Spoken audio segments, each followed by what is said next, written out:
Welcome to our channel. Today we how to backup QuickBooks Online using Accountant Access and Exports detailed guide step by step clearly. To begin backing up QuickBooks Online, log in to your Accountant Access account. Once logged in, navigate to the company file you wish to backup. On the left-hand menu, locate the Reports section and click on it. In the Reports screen, you'll find various report options. Choose the reports you want to backup, such as profit and loss or balance sheet. Select the desired report by clicking on the report title. Set the date range for the report to include all relevant data. After adjusting the date range, click on the Run Report button. Once the report is generated, look for the Export option. Select Export to Excel to download the report in spreadsheet format. Repeat the process for any additional reports you wish to back up.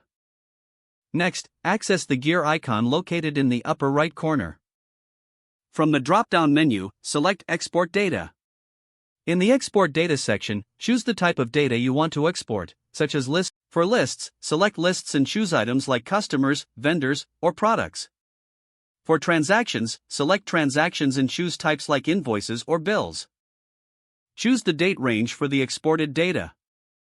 Click on the Export button for each type of data to download CSV files.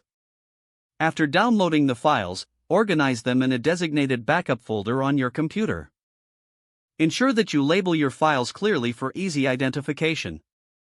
For additional security, consider backing up these files to a cloud storage service.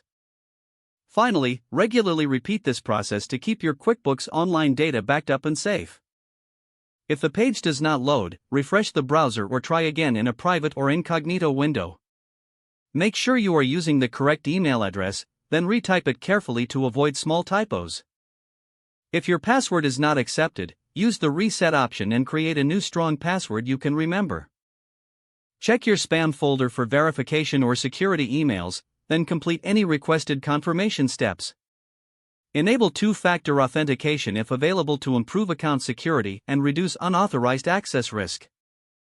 After signing in, review your profile details so your contact information and settings are accurate and current. If you see an error message, note it down and try again after restarting your device and internet connection. Don't forget to like this video and subscribe to our channel for more step-by-step tech guides.